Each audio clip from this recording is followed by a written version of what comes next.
Hey folks, welcome to another video. Today I'm doing something a little bit different. I recently turned 40 years old, and I decided to go back and take a look at and revisit some of the games that I've played in my youth. And if this is something that I enjoy doing, that people enjoy watching, I might continue doing this for a while. So today I'm going to be looking at some of the games that I first played on the Atari 2600 way back in the late 70s and early 80s. This was the first game console I had in my home. I had a Sears Telegames video computer system. What you can see on the screen right now is a Atari 2600 VCS. And the video computer system, the difference between the Sears Telegames and the Atari 2600 was just on the panel itself.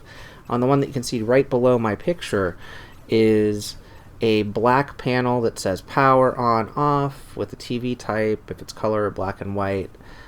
That's kind of a black panel on the Atari 2600. The Sears Telegames was exactly the same thing, except instead of having that black panel, it had a silver or chrome panel.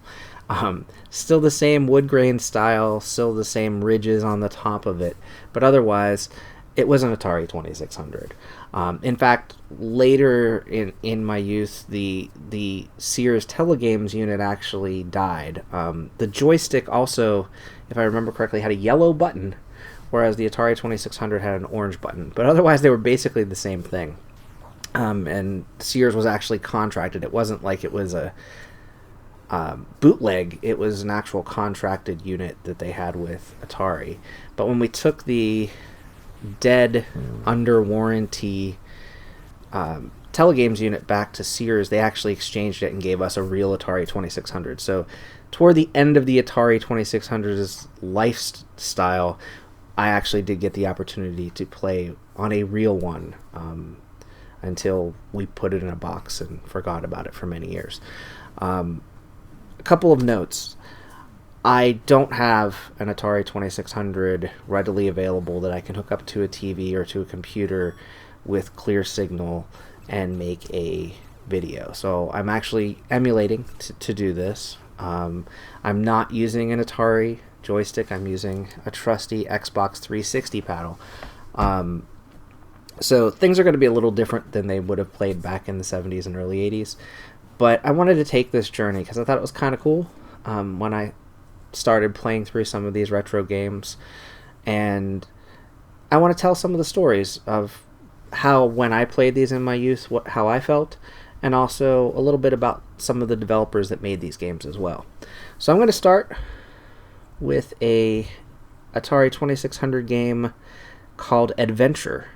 Now, Adventure was a game that was made by a gentleman named Warren Robinet, and he created this game but didn't really get any credit. Atari was not good about crediting their programmers at all. And what he ended up doing was hiding his name in a secret room. Now, I'm not going to be going to the secret room because, frankly, I don't remember how to get there.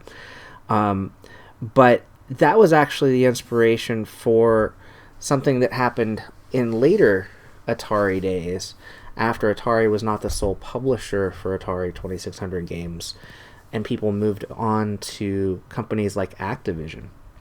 With Activision, people were able to actually have their name associated with the title. So we start out here at this yellow castle. I'm not a man or a dragon. I'm just a square, little pixel. So I'm assuming this key, and I know because I've played this millions of times, opens the door to the castle. So we're going into the castle, we'll drop that key, and we'll pick up this arrow looking thing, which is actually a sword. So there's many ways you can position the sword. I always positioned it above my head. I don't know why. I just did. So if we go over here to the left, that's what we need the sword for. We can kill a dragon. So now I have slain a dragon. So now we'll go up through here and go through a maze. I'm going to go this way.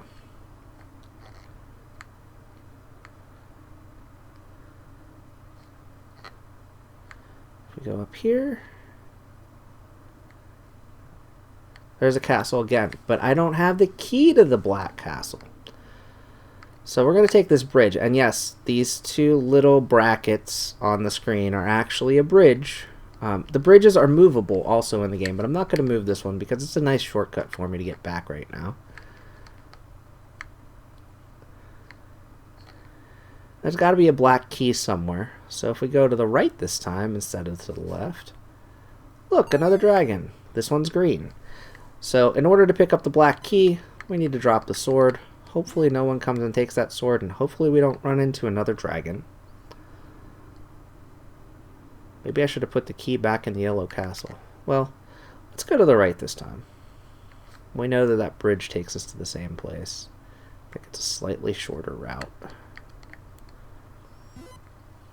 There's the bridge moving. Let's put it back. So I've got the black key. We've now unlocked the door. Now this magnet here is here for a good reason, and I'll show you why in a moment. Let's say you put an object in the wall that you can't retrieve. You can take the magnet up to that wall, and usually you can retrieve it, but I actually put it too far into the wall. So that was a good fail-safe. If you got stuck, you could actually use the magnet to get your items back. But there it is. There's the black key. It actually went an entire screen away. So let's take this magnet now. Let's see if we can get the black key to come down. There it is. Let's see if we can aim it. I was going to try to aim it to actually lock the door. Let's see. There it is. So now the door is locked. We're going to leave the black key here for safekeeping.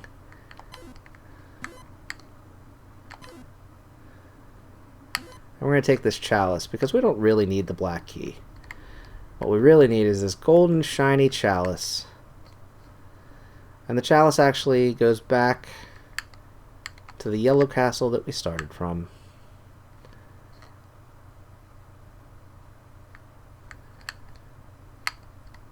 There's no way to do fireworks, so the screen just flashes a lot. And that's essentially the end of Adventure. So this is the easiest version of Adventure. There are actually 3 different versions. If you hit the select button here, which on the actual video computer system there were toggle switches, so you could toggle the difficulty. In this case we're going to move to the second level, and you can see it's a little bit different. There's a bat carrying my sword. We're just going to take the bat and the sword, because why not? Kill ourselves a green dragon. Now the bat has a green dragon, it can go away. What's down here? So this is a bit different. There's a yellow key. We need that yellow key. And there's the bridge. Kind of like that bridge too. I kind of need this sword more than the bridge though.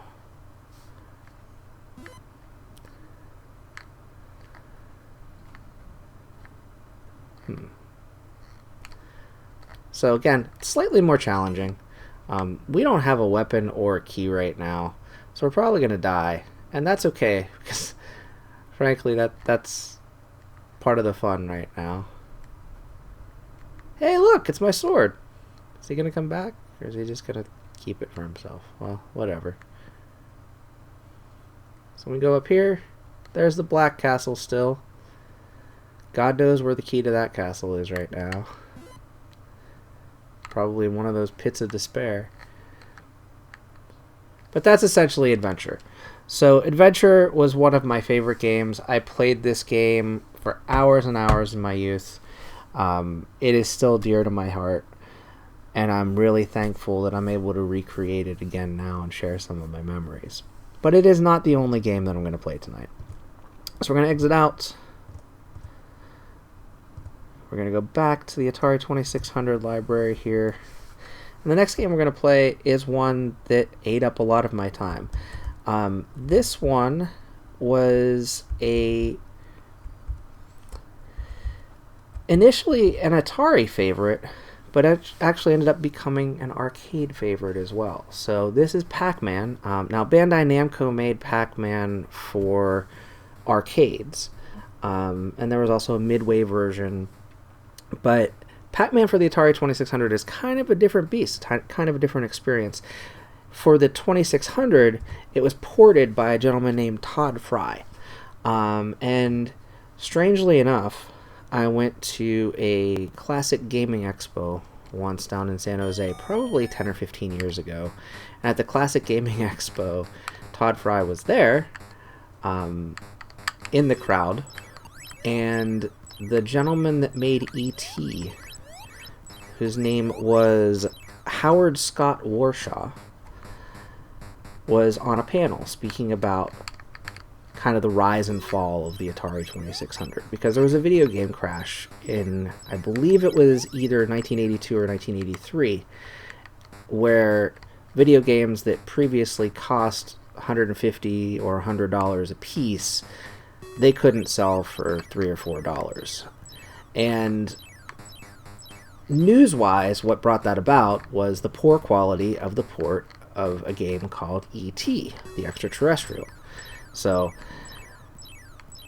the gentleman that made E.T. said that it wasn't the worst port for the Atari 2600, and the actual worst port, you guessed it, was Pac-Man. Now, looking at this versus the actual Pac-Man that was played in arcades, the Pac-Man that people know and love, I can understand the dispute there.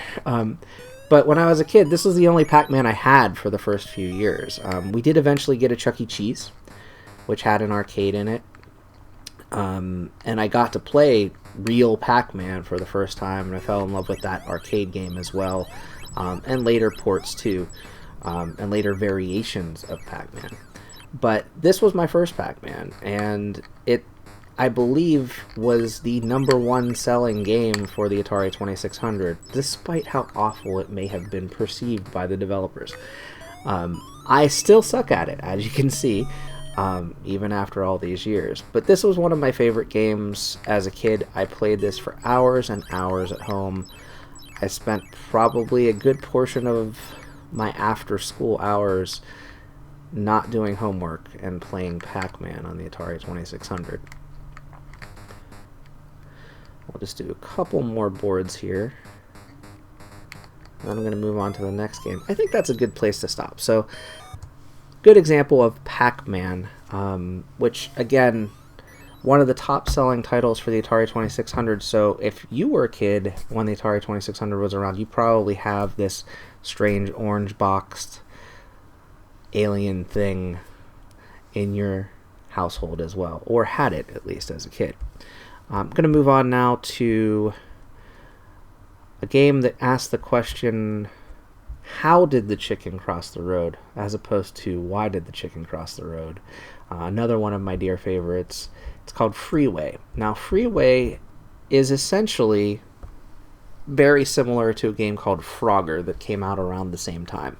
This was made by a guy named David Crane. Now, David Crane is best known, I believe, for a game called Pitfall. Pitfall was probably, if Pac-Man wasn't the #1 selling title for the 2600, Pitfall was. But this was one of David Crane's earlier games. And Freeway is literally trying to get a chicken across the road. Originally, this game, based on prototype footage that I've seen, was a little bit more morbid, and actually included, instead of a chicken trying to cross the road, a human trying to cross a long freeway. And as you can see, there's 10 lanes to the freeway. The cars speed up over time. They don't have a set pattern. You can't move left or right. You can only move up and down. So whether you're chicken or human, if you get hit by a car, it can be a pretty gruesome death, right? Well, let's get hit by a car so you can see. With the chicken, it just kind of pushes it downward on the road.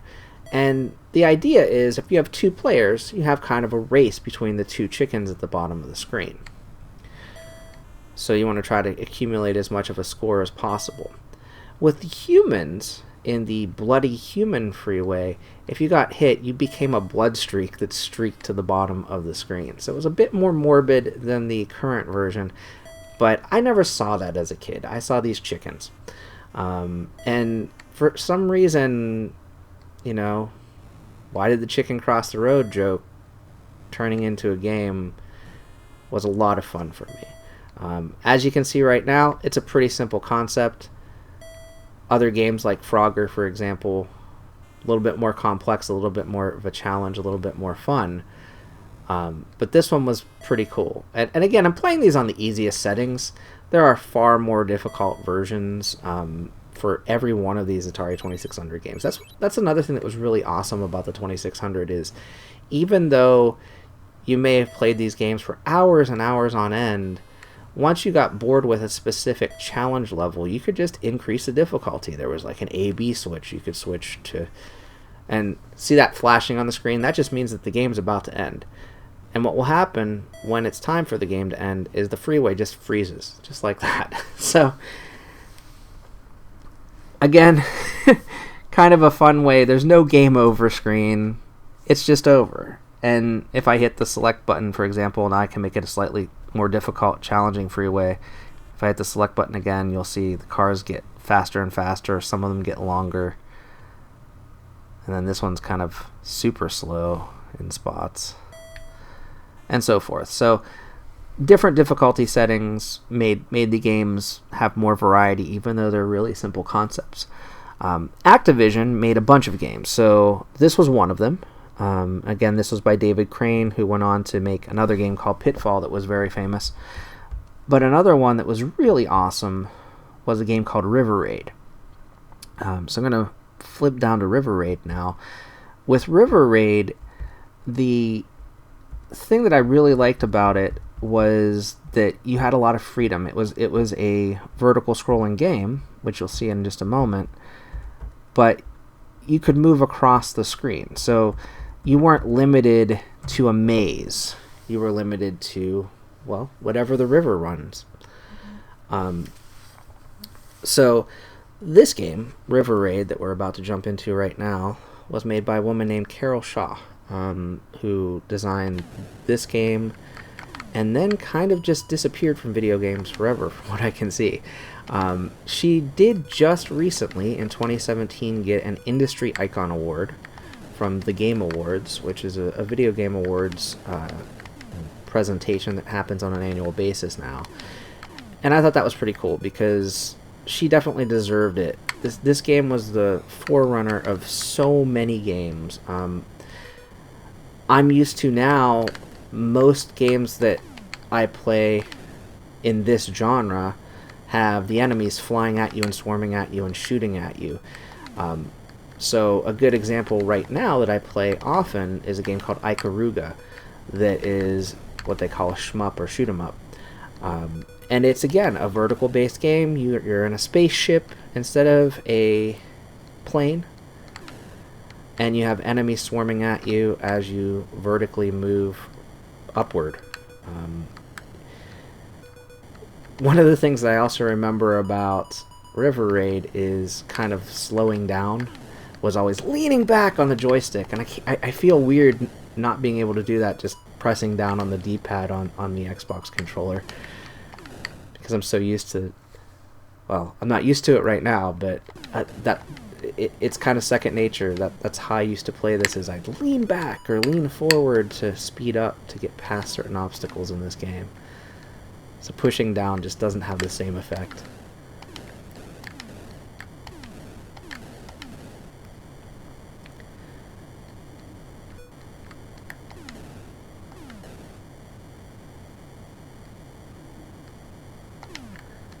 But it's great, even nearly 40 years later, for these titles, that they still hold up. It's still a ton of fun to go back and play some of these games. I remember my mom actually used to play one of these games by another Activision title called Laser Blast a lot.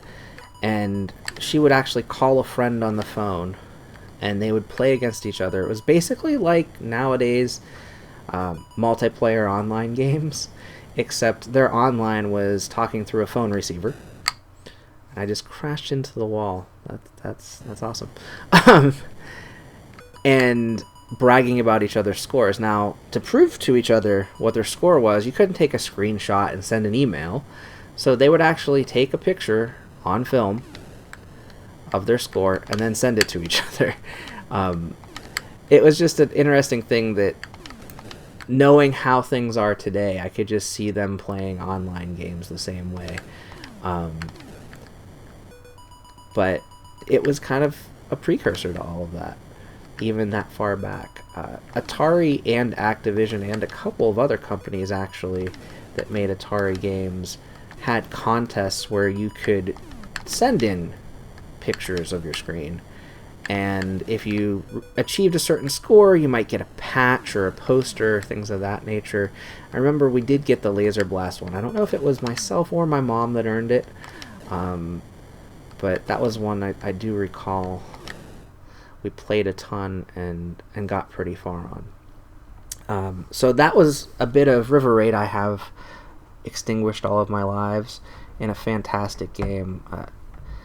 I believe Carol Shaw made that game and then retired, and I can see why. It's a fantastic game, especially for the early 80s. I'm going to play a couple more. The next one I'm going to play is actually a game that came out first, but I didn't play until much later, called Superman, which was published in support of the first Christopher Reeve Superman films. So this one, again, kind of a simple concept, actually a lot like Adventure and E.T., to the point where they actually apparently took prototype code from Adventure and mapped it for Superman. So both games were being made in coordination around the same time, and the guy that made this, his name was John Dunn, actually took some of the prototype code for Adventure. So I've turned into Clark Kent by flying into a phone booth. And now if we turn to the right here, Lex Luthor there, yeah, that guy with the helicopter is Lex Luthor, has blown up a bridge. So now I've turned back into Superman, and I need to pick up these delinquents.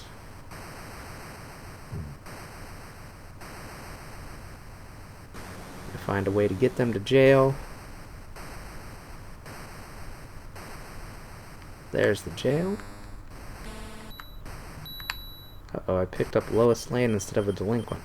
So that X there is actually kryptonite, and you need to actually walk into Lois Lane to get out of the kryptonite. So these are bridge parts. To take all these bridge parts to that spot where the bridge blew up.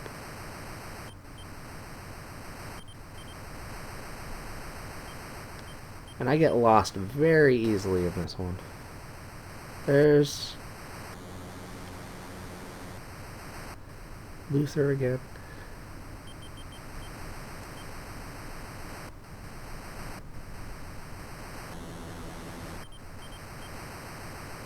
But essentially, you're rebuilding the bridge right here.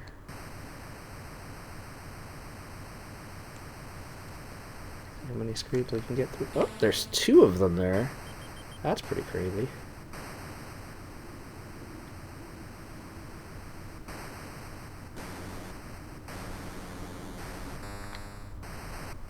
Thought I saw Luthor down here. There. There he goes. And now he's in jail. There's this guy.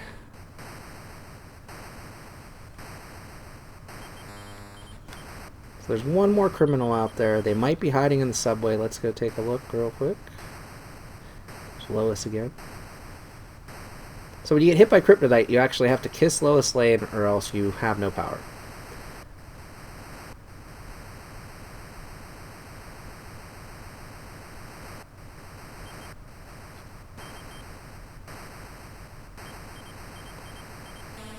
That.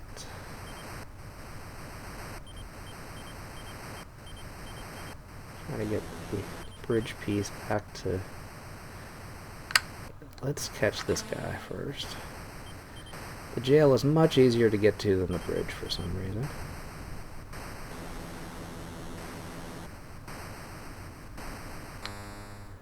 Alright, so now we just have bridge pieces to pick up.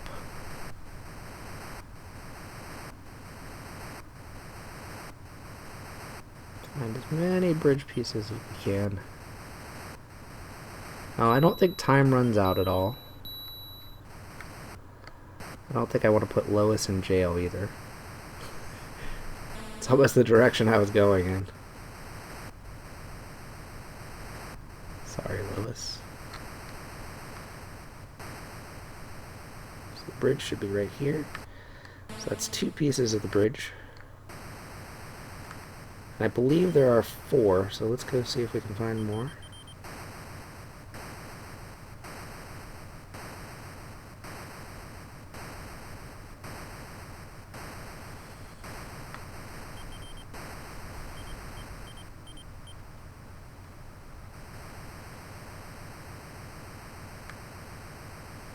Nope, those are the 2 that I already have. Let's try here.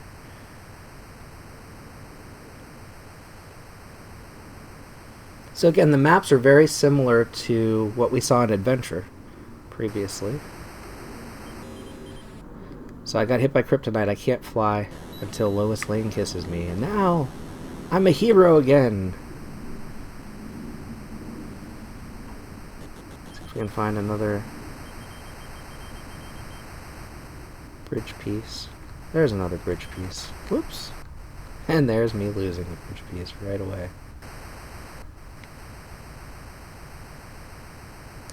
Fly into a subway, lose everything. Anyway, the general concept of this one is once you found all the bridge pieces, which I've now lost another one because that stupid helicopter took it away, then you put the bridge together, go back into the phone booth, turn back into Clark Kent, walk across the bridge, go to the Daily Planet, and the game ends. Pretty fun game. Superman, again, took up lots of my time. There were multiple difficulty settings. I don't think I even finished all of them over the years, but definitely a fun game. And this one came back all the way in 1979, which was 39 years ago at this point. So it's pretty impressive how well that theme held up over time. So I'm going to do one more game. This one is a very, very late port. So I didn't get this game until games for the Atari 2600 were like $1.99. And I think my parents probably paid $1.99 for it. And it is a port of a game called Mario Brothers. Now, when you think about Mario Brothers, you're probably thinking about Super Mario Brothers, the game that came out with the Nintendo Entertainment System. No, this is Mario Brothers, the original, based on the arcade game Mario Brothers, which is Mario hitting some pipes, essentially. And for some reason,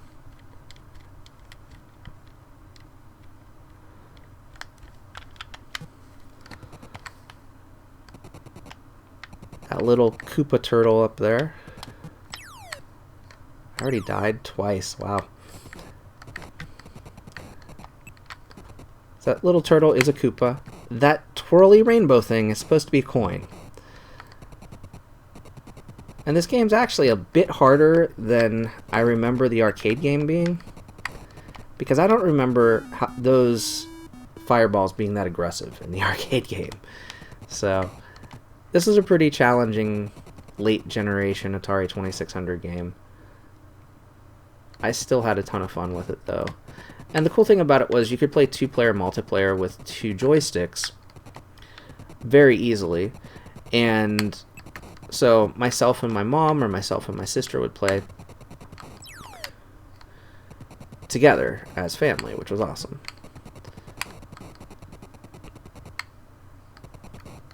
I don't remember, I don't think there were any co-op games for the 2600, just games that you played competitively against each other. And so now I still have one more character left. Let's see if I can knock these turtles dead.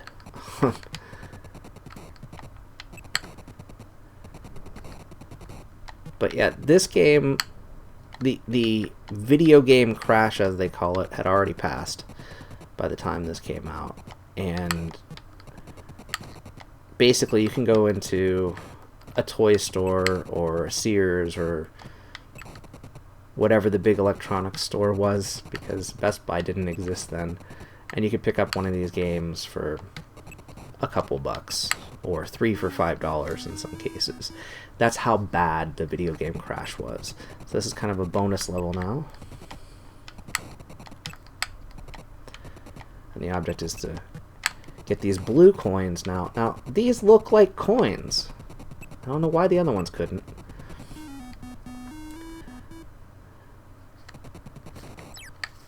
And that's that. So, quick look at Mario Brothers. Anyway, the video game crash happened. People moved on from the 2600. Some folks didn't even think that video games would continue at that point because of all of the drama around them. But video games did continue. More systems came out, including the system that I usually play on right now, which is a virtual reality headset. And I'll be getting back to virtual reality gaming sometime in the next week or so. I know I've been gone for a while. I apologize for that. But if you like this and you'd like to see more content like this, please let me know. I am looking for feedback on this. This is the first time I've done a video like this. So if you'd like to see more, I'd be happy to continue this, move on from the Atari 2600, maybe even play a few more Atari 2600 games like E.T., which is kind of showing on the screen right now. And explore other games that have come out in the last 40 years, because a lot of them have come out, and a lot of them throughout my life have really stuck with me. These Atari games that I just played have all been things that I have always been very fond of. So it'd be cool to keep revisiting these if it's something that holds others' interests. I don't want to just do them for myself. VR games, yeah, I'll make those videos for myself because it's something new and exciting that I'm kind of chronicling. But these games, a lot of you have seen them. And if you haven't, you have now. So, thank you for watching. If you like what you saw, please watch some more and give me a little bit of feedback. Get out there and enjoy some games for yourself. And I'll see you next time.